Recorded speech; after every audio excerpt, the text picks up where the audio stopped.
नमस्कार। आज का हमारा टॉपिक है iron and steel industry in India, Bharat में लोहा और इस्पात उद्योग पार्ट 1। लोहा और इस्पात एक आधारभूत उद्योग, एक की इंडस्ट्री है। अन्य सभी उद्योग इस उद्योग के उत्पादों का प्रयोग करते हैं और इस उद्योग के ऊपर आधारित हैं, इसलिए ये की इंडस्ट्री आधारभूत उद्योग है। इस उद्योग से देश के औद्योगिक उत्थान की नींव पड़ती है। किसी विद्वान ने कहा है, यदि लोहे और इस्पात को हमारे जीवन से अलग कर दिया जाए तो मानव जाति के सामने एक ऐसा संसार होगा जिसमें रेलें, जलयान, वायुयान, नाना प्रकार के यंत्र तथा उपकरण एवं परिवहन के साधन न रहेंगे और इस प्रकार का समाज आधुनिक जीवन के लिए आवश्यक वस्तुएं तैयार करने में पूर्णतः असमर्थ होगा।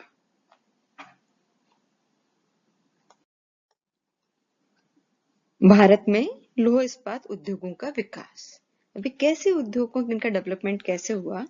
हमारे देश में लोहा इस्पात उद्योग अत्यंत प्राचीन काल से ही चला आ रहा है। दिल्ली में कुतुब मीनार के निकट अशोक का लोह स्तंभ इस बात का ठोस प्रमाण है। आधुनिक भारत में लोह इस्पात का उदय तब हुआ जब 1907 में जमशेदजी टाटा ने जमशेदपुर के स्थान पर Tata iron and steel company TISCO की स्थापना की। तो 1907 में जमशेदजी टाटा ने जमशेदपुर में Tata iron and steel company की स्थापना की।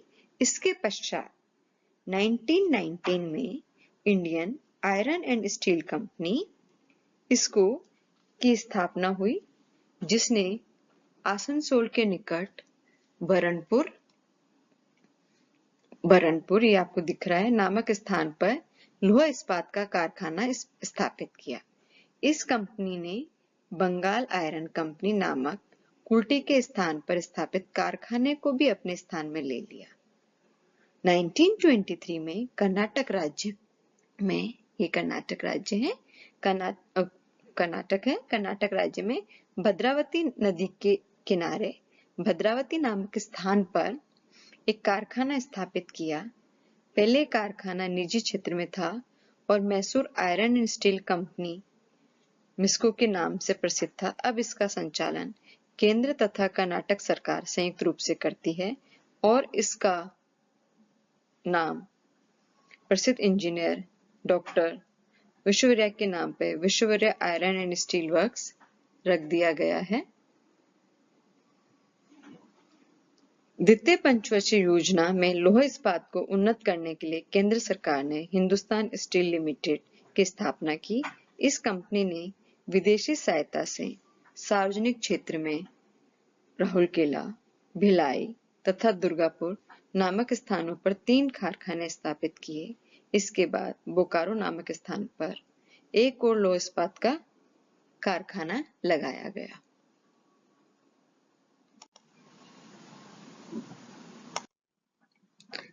लोकलाइजेशन फैक्ट्री, लोहा इस्पात उद्योग का स्थानीयकरण।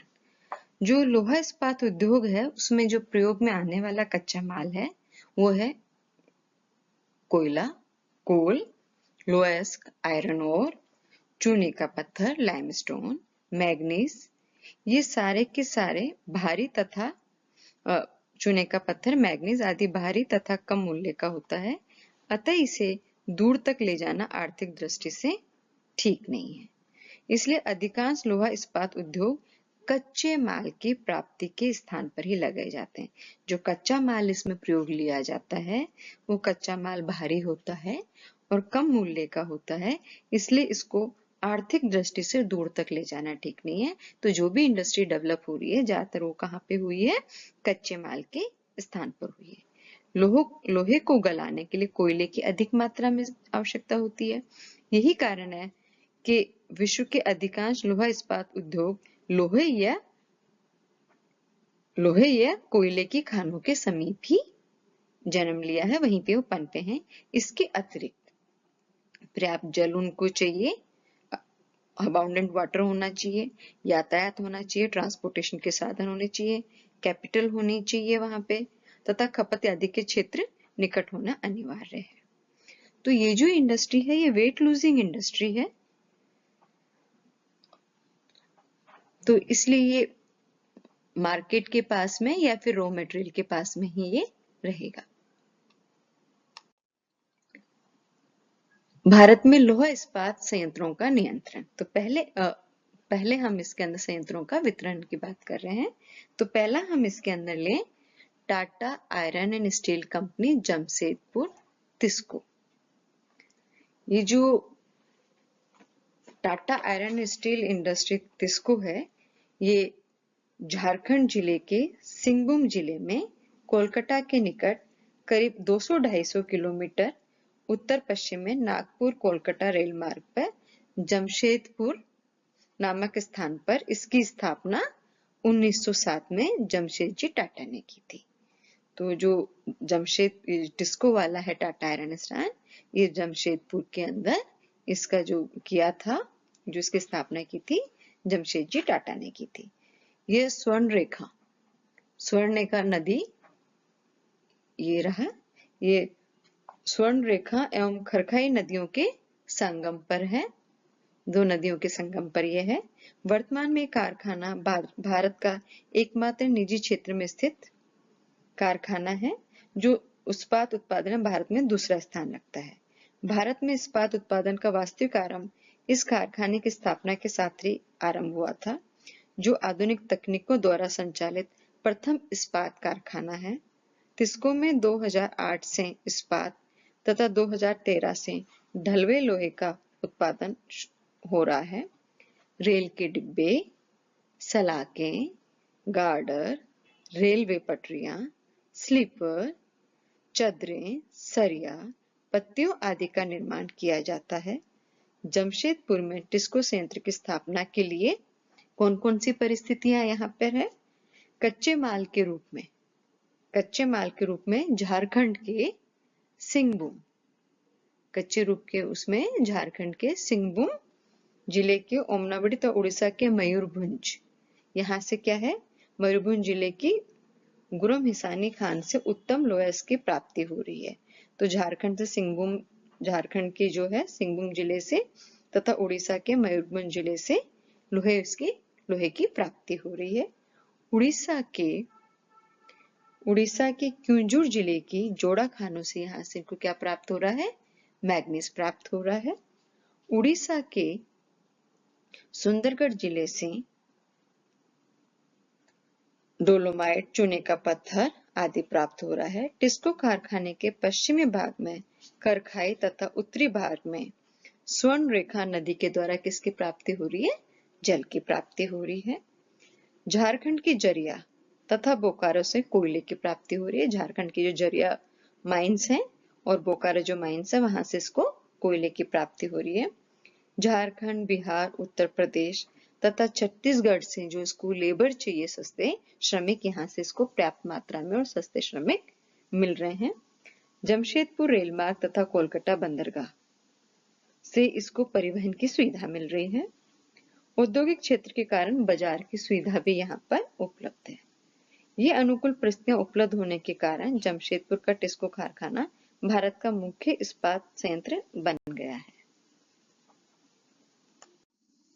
दूसरा आ जाता है Indian iron and steel company इसको, भारतीय लोहा इस्पात कंपनी। 1870 में बंगाल आयरन वर्क्स स्थापित किया गया तथा सन 1875 में कुल्टी में इस्पात उत्पादन आरंभ किया गया। इसके लिए वर्तमान झारखंड के सिंहभूम जिले के पांचपुर स्थान पर सन 1901 में प्रथम लोहा की खान भी आरंभ की गई। इसके बाद सन 1918 में इसको की स्थापना की गई तथा जीएस फेयरस्टेट ने देश का दूसरा संयंत्र बरनपुर में स्थापित किया। ये बरनपुर यहाँ पे दिख रहा है आपको, ये बरनपुर रहा, ये बरनपुर में स्थापित किया। इस समय परिवहन पुराने साधनों से ली जाता था। प्रथम ब्लास्ट भट्टी सन 1920 में तथा द्वितीय सन 1924 में संचालित की। इसके बाद सन 1936 में इस संयंत्र को राजन मुखर्जी एवं टेलिस्को ने इसको में मिला लिया। इस समय संयंत्र पिग आयरन जापान को निर्यात करता है। सन 1952 में स्टील कॉर्पोरेशन ऑफ बंगाल की स्थापना हुई तथा इसका सन 1957 में इसको के साथ विलय हो गया।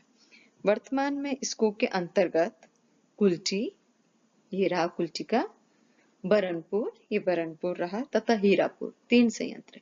कुल्टी, बरनपुर, हीरापुर, 3 इस्पात संयंत्र है। इन सभी का सन 1978 में सार्वजनिक company SAIL, steel authority of India limited SAIL SAIL द्वारा संचालन हो रहा है।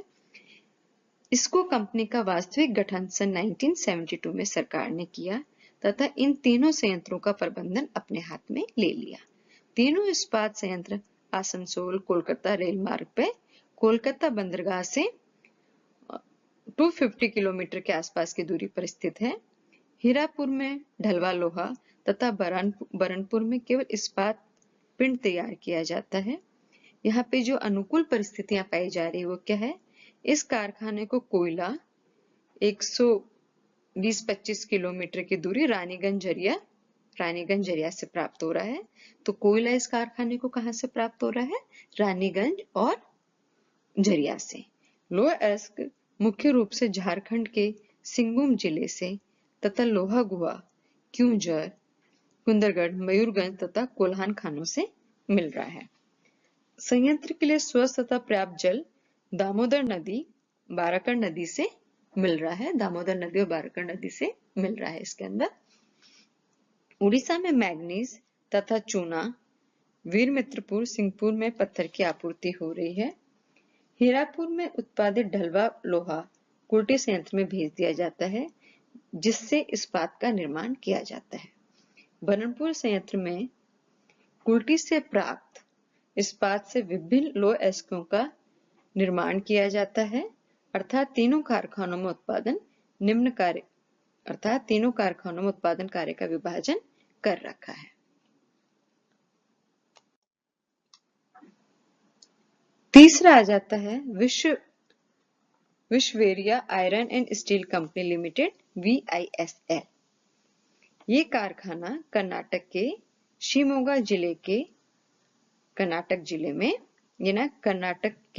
शिमोगा जिले के भद्रावती नामक स्थान पर भद्रावती नदी के तट पर स्थापित है। इसकी स्थापना 1923 में मैसूर के तत्कालीन शासक ने अमेरिकी कंपनी की सहायता से की थी। 1963 में सरकार ने अपने स्वामित्व में ले लिया, जो वर्तमान में सेल के अंतर्गत संचालित हो रहा है। विश्वेरिया स्टील कंपनी के विकास के लिए जो भौगोलिक परिस्थिति यहाँ पे मिल रही है वो है भद्रावती नदी द्वारा निर्मित समतल घाटी क्षेत्र है जो लगभग 13 किलोमीटर की चौड़ाई में फैला हुआ है। कर्नाटक के चिंगमंगलूर जिले की बाबू बुदान पहाड़ियों में स्थित केमानगुड्डी खान से उत्तम लोह अयस्क की प्राप्ति इसको हो रही है। कोक कोयले की कमी के कारण यहाँ लकड़ी का उपयोग लोहा गलाने में किया जाता है। लकड़ी के लिए शिमागो में स्थित सुरक्षित वन क्षेत्र के वनों का प्रयोग किया जाता है। विद्युत शक्ति की आपूर्ति में महात्मा गांधी जल विद्युत संयंत्र तथा शरावती नदी पर स्थित विद्युत परियोजना से हो जाता है। भाड़ीकुड़ा की खानों से चूने की पत्थर की प्राप्ति हो रही है। डोलामाइट, क्रोमामाइट तथा मैग्नीज की स्थानीय क्षेत्र शिमागो में आपूर्ति हो रही है। बिगरूर शिमोगा रेल मार्ग पर स्थित होने के कारण परिवहन तथा निर्मित माल के कारखानों के लिए बाजार की सुविधा उपलब्ध है। रेफरेंस के लिए अपन इन बुक्स को देख सकते हैं फर्दर रीडिंग्स के लिए। Thank you.